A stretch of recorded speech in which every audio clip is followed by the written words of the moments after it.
we're increasing risk of all kinds of other diseases because we're worried about breast cancer. But we're forgetting about all the other main causes of disease. Some big ones are cardiovascular disease, like heart attack or stroke, and also brain health, like dementia or Alzheimer's disease. When women are taking HRT appropriately at the good right amounts, we could actually decrease these diseases. Welcome back to The Root Cause with Dr. Jake Schmutz. I'm a naturopathic medical doctor and integrative physician. Today, I'm here with my co-host, Theresa, and patient, in which we're going to talk about how the FDA has dropped the black box warning for menopausal HRT. Dr. Jake, I am so thrilled to be talking with you today about this because I remember maybe a year or two we were discussing how the FDA had a black box on this. And I know as a 45, almost 46-year-old woman with many, many friends who are going through perimenopause and menopause, I have had so many discussions with so many of them, and many of them deciding not to get hormone replacement therapy for their perimenopausal symptoms or their menopausal symptoms in fear that they were going to get breast cancer. And me trying to convince them in my own layman way. But many of them, they need more than that. They really need the FDA to support what the science is showing. And so I'm really excited to see how this can open doors for the health of so many women, in particularly in regards to hormones, because it seems to me in my experience that hormones are the life force of a woman. And by ignoring them, I feel that women's health has been in many ways sort of dismissed. And we've suffered unnecessarily because of this black box. And so I'm really thrilled to be able to hear from you today on why this even happened in the first place. Why was there a black box put on this? Why did the FDA finally drop it? And what are the implications for women's health today? So let's just start with that. Dr. Jake, okay, the FDA just removed the boxed warning on hormone therapy after acknowledging that it was misleading.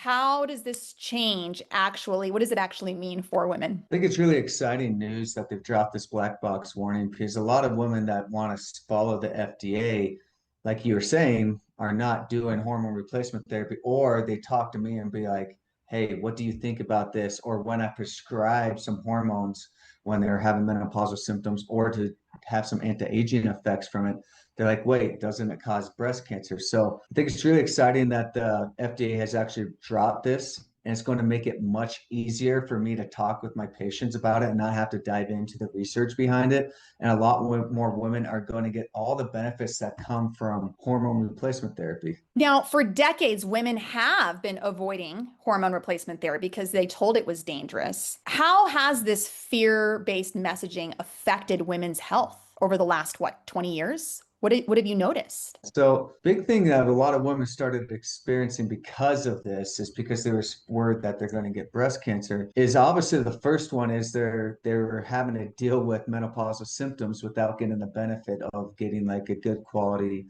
bioidentical estrogen.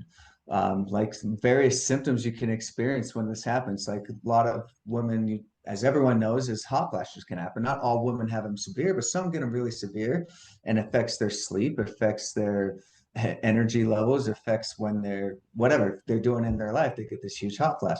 But it also affects all kinds of things with women's health. So we're increasing the risk of all kinds of other diseases because we're worried about one disease, breast cancer. But we're forgetting about all the other main causes of disease. Some big ones are cardiovascular disease, like heart attack or stroke, right? And arrhythmias. And also brain health, like dementia or Alzheimer's disease. When women are taking HRT appropriately at the good right amounts, we could actually decrease these diseases. And actually that nurses health study that was done, and I talk to my patients all the time about this, is that study actually showed that. But what the focus was based on the general medical community was, oh, wait, we saw that there was an uptick in breast cancer. Let's not talk about everything else. But what's interesting about the study is that total cause mortality actually went down in women that were taking the hormone replacement therapy. So what they were saying there is actually women were living longer. Maybe they were getting some breast cancer more often, but they're living longer. And most people are worried about getting cancer because they're going to die, right? So we're actually making women die quicker by taking away the hormones. So that's an interesting thought. Yes. I mean, it makes sense, right? Like I think I had said earlier in this interview here is like it for women specifically, hormones are our life force. And when we start to lose our hormones in the aging process, this is what kills us. It's the diseases that come from it. And if we can harness science to be able to keep our youth for longer, I mean, we'll never be able to prevent death. I mean, it's inevitable. We all are, but man, we can prolong our life and perhaps minimize the amount of ailments that we have along the way. Eventually, once we get up there, something's going to happen. But man, if we can minimize how soon it happens, right? I mean, why not? And feel good in the process. I mean, I know how many women I've talked to are like, how long do you plan on living? And it's like, people will say, oh, I'd love to live to, 90 if I feel good. Nobody wants to live into their 90s or their hundreds if they're miserable. It seems like what hormone replacement therapy does is it does help us be able to possibly reach that age and feel good in the process. Now, I know that you mentioned that there was an issue in this study with showing the increased breast cancer risk. However, there were some flaws even in that assessment. Can you break down the original warning came from the WHI study, which many experts now say was deeply flawed? And can you break down what that study got wrong, even in the assumption of breast cancer, like where there were some flaws that possibly imply that maybe even that won't increase necessarily? So yeah, so some of the flaws that we saw here in this increased breast cancer risk is one is the average age of the women were 63 years old, and what we're seeing in the data now is actually the earlier you start, decreases your risk of breast cancer in the future, and also decreases your risk of all the other conditions that we just talked about. So the earlier is better, and so that's one. Another one is that majority of the women were taking prescription or pharmaceutical estradiol, so synthetic estradiol, and they weren't using bioidentical. So they didn't do a comparison there. Another flaw is they didn't check to see what was the actual dose that the women were taking or what was their estrogen blood levels. How high were those? Because that's not what doctors did back then. And there's still doctors that don't do that now, is they just give you hormones and see if your symptoms go away. Do you start your hot flashes go away, you start sleeping better, you start losing some weight, etc. That's what they're looking for.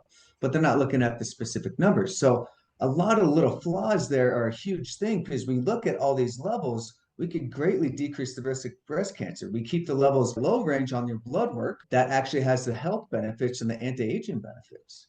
And also, we could start the hormones actually earlier, which a lot of women were really scared of starting earlier because they thought they were going to get breast cancer, which was actually the opposite that we're seeing here. So, yeah, a ton of flaws in the study, even in this breast cancer risk assessment that they found in the study. And haven't you discovered, and doctors that have been practicing, prescribing bioidentical HRT to women, that a big component on what makes estrogen a risk factor is actually high estrogen with low to no progesterone, that the balance of progesterone and estrogen is the key here. And so when it comes to HRT, I imagine there's some, art and science in what hormones you're providing so that it does create a balance there that would Mm-hmm. minimize that risk. Mm-hmm. It's 100% true. Yeah. Doctors that prescribe it appropriately, in my mind. I mean, there's doctors that just prescribe estrogen and just progesterone. But what we're seeing in the data actually is you need to balance it out. That's what the body naturally does. So there are women that, when they're younger, they're actually producing way too much estrogen and too little progesterone. So we need to give them some progesterone and decrease the estrogen. So if we just give a ton of estrogen and we don't balance it out with the progesterone, you're greatly increasing your risk there. So yeah, 100% true what you're saying there. And so I think this moves on to my next question is what the current research is actually saying about the safety of bioidentical hormone therapy for women in their 40s and 50s is that you need to have some individualized care and they need to be, very specific to that woman.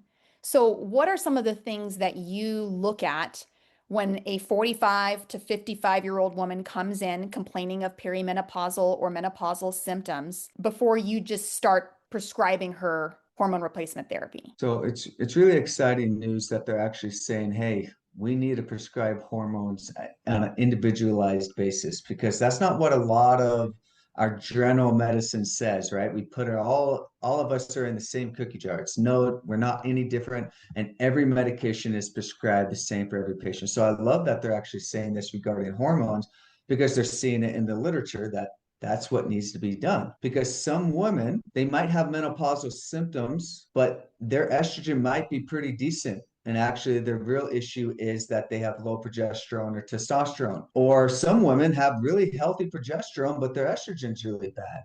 Or some women, their estrogen and progesterone's fine at this time, but their testosterone is really low, or their DHEA is really low. So all the hormones can be out of whack. You need to look at them specifically and look at the dosage that the patient's levels of their blood work to really prescribe the appropriate level for them. But patients come into me with the symptoms that they're presenting with is we need to do detailed blood work like I was talking about. We need to order an estrogen, a progesterone, and DHEA, and testosterone. We also need to look a lot at the thyroid hormone piece. That can affect how the hormones work. And then I look in detail in the cortisol too. So you need to look at all these encompassing levels. You can't just like order just an estrogen and be like, okay, that's low, let's prescribe according to that. You need to order all these hormones to really prescribe it appropriately for each patient, so you give an individualized prescription for them. And that makes sense because I know a lot of women who are in my age range, plus or minus 5 years. And some of them I know, like, even though they might be approaching 50, or actually they're like, yeah, I'm actually high estrogen. So when they're dealing with their symptoms, their doctor is actually prescribing them some progesterone. And that's it, Mhm. to balance out their high estrogen. And they're doing some things to kind of keep their estrogen under control. And then maybe in 5 more years, that'll change. Maybe in 5 more years, that estrogen will start dropping as they start getting closer to menopause, right? And that could change. And so maybe progesterone only is good for you at this time in that journey, that perimenopausal journey, which can last many, many years. And then maybe not. I know for myself, I was low on everything, absolutely everything. Probably, stress induced, who knows all the possibilities, but I'm at 45 and I'm needing to take all three. But man, has it been a game changer for me, how much better I feel. And I love talking to other women about, the different possibilities that can happen for them, that yes, they need that blood work to be able to see. So they're not just taking estrogen willy-nilly when they may not even need it. Maybe it's just or maybe it's just progesterone that they need, or vice versa, right? Some of them might have progesterone that's just fine and it's just estrogen that's low. Everybody's got that different imbalance that sort of happens as we start moving through perimenopause and menopause. Okay, so as I had mentioned, that I am feeling so much better on my HRT, so I'm excited to have other women join me in feeling so good. Can you share, like, what are some other symptoms and conditions that might actually improve with properly managed bioidentical hormone replacement therapy? Yeah, there's so many things that hormone replacement therapy helps in women. So we talked about a few, and these are probably the biggest ones in my mind, is that it prevents chronic disease in the future. Some of the main causes of death, it prevents, or not totally prevents, or decreases your risk is really the word I Right. want to say, is that it's going to decrease your risk of cardiovascular disease. So heart attack and stroke decreases when we actually give you appropriate balance of your hormones. We're also seeing that the brain is going to work better and there's better memory. So it decreases the risk of dementia and Alzheimer's disease in the future. Big one, and a lot of women, I see this all the time, and I see women for this specifically, is they're like coming into my office, they can't sleep very well, and it's related to low progesterone.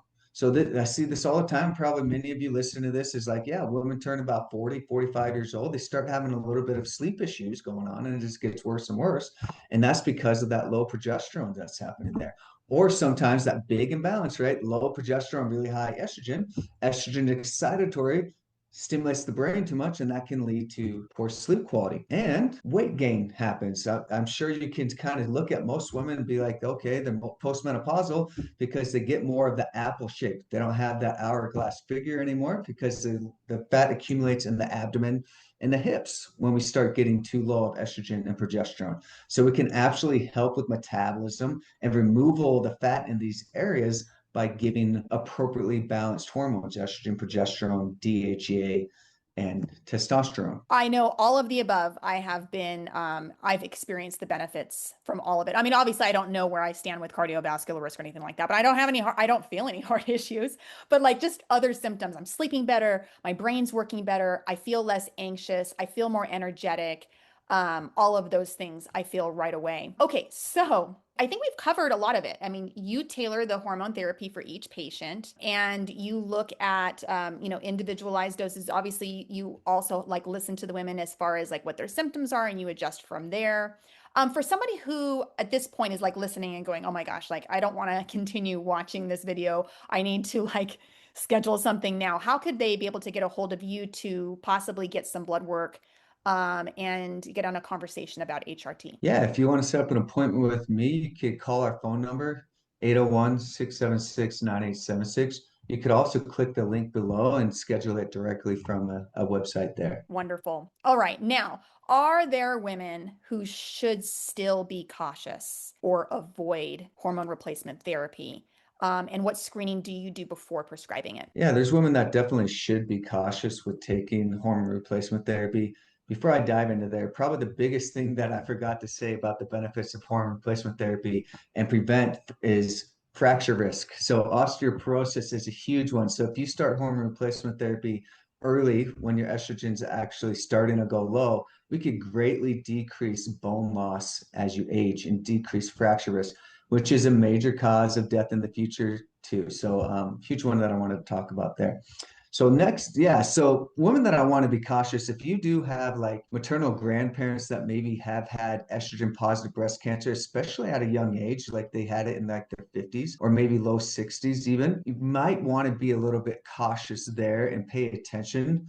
But again, what we're seeing in the data is actually starting earlier is better. And maybe this was a reason why they got cancer in the first place, is not having a good balance there of their estrogen. But like we talked about in one video, there are certain population groups that have higher risk of cancer than others that you can't really do a lot for. So I'm a little bit cautious in those patients, cells that are more sensitive to estrogen. So those are the few that I am cautious in. That makes a lot of sense. And I know that you had also mentioned, that the study shows that, research has shown that it's better to actually start earlier than later, whereas that original nurses study, women, like the average age was like 66, which is well past menopausal age.